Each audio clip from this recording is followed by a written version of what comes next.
जपमाळचे नियम. जपमाळ कशी जपावी? जप करताना माळ कशी धरावी?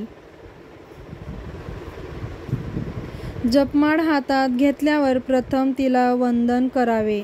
जपमाळ करताना उजव्या हाताच्या मधल्या पेरावर माळ ठेवून तिचे मणी आपल्याकडे ओढावे.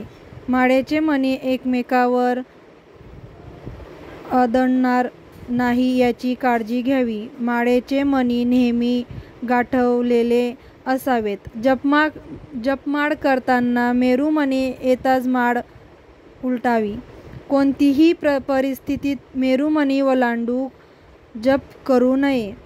चुकून मेरुमणी ओलांडला गेल्यास 6 प्राणायाम घालावे. जप करताना माळ तुटल्यास ते अरिष्ट सूचक असल्यामुळे अरिष्ट परिहय महामृत्युंजय मंत्राचा जप करावा. जपमाळीने जप करताना शक्यतो गोमुखी वापरावी. गोमुखी नसल्यास एखादे वस्त्राने हात झाकून घ्यावे.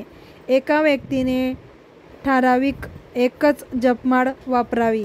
दुसऱ्या व्यक्तीची जपमाळ कधीही वापरू नये. जपमाळ झाल्यावर माळेला वंदन करावे. माळ नेहमी एखाद्या चांगल्या डबीत ठेवावी. कुठेही अस्ताव्यस्त पडलेली नसावी.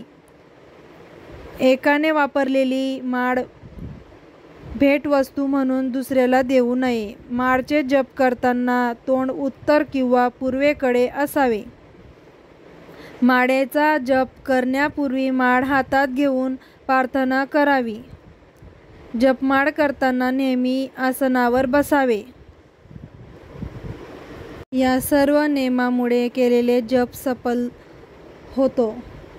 अवधूत चिंतन श्री गुरुदेव दत्त. धन्यवाद.